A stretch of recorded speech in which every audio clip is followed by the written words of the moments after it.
Hello students, Ms. Slyman here, now with your notes on geometric series. So geometric series is the sum of a geometric sequence. So this word series is always meaning sum. And of course geometric, remember, every time we're multiplying by a new term. So our final term has this formula u1 times r to the n minus 1. Well, with a geometric series,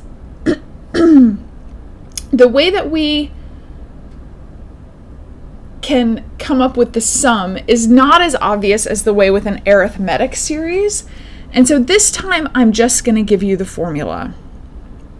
So here are some examples, of course. If we had a first term of 1 and then a common ratio of 2, so we'd have 1 and then we multiply by 2, multiply by 2.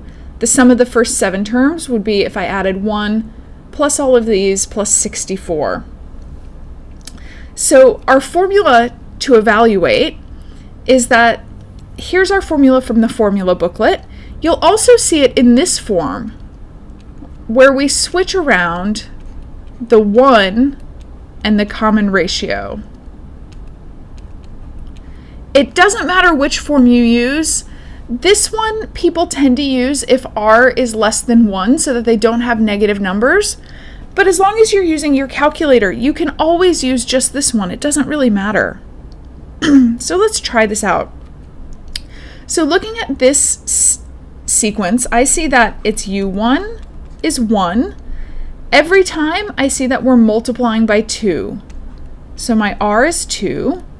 So my sum of 9, I'm going to use this formula. I've got I'm going to use this formula. I've got 1 times 2 to the 9th power minus 1 divided by 2 minus 1. And this is where using the fraction part of your calculator is super, super handy. So I'm going to go in and make a fraction, alpha y equals fraction 1 times 2 to the 9th, get out of the power, subtract 1, divide by 2 minus 1. And of course, I hope that you know that 2 minus 1 is just 1, but to get into this habit is a really good habit to be in. So there's our sum, 511. And if I think about it, my sum should end up being an integer because I'm adding a bunch of integers. I should not end up with any fractions. So down here, 3, negative 9, positive 27, negative 81. I see that the first term is 3. My common ratio must be negative, and it's going to be negative 3. So 3 times negative 3 is negative 9, times negative 3 is positive 27, times negative 3 is negative 81.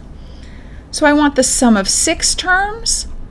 So u1 times, parentheses, super important, negative 3 raised to the 6th power minus 1, divide by negative 3 minus 1.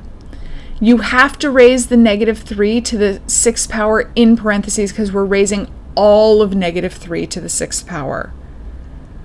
Coming into my calculator, same thing, I'm making a fraction.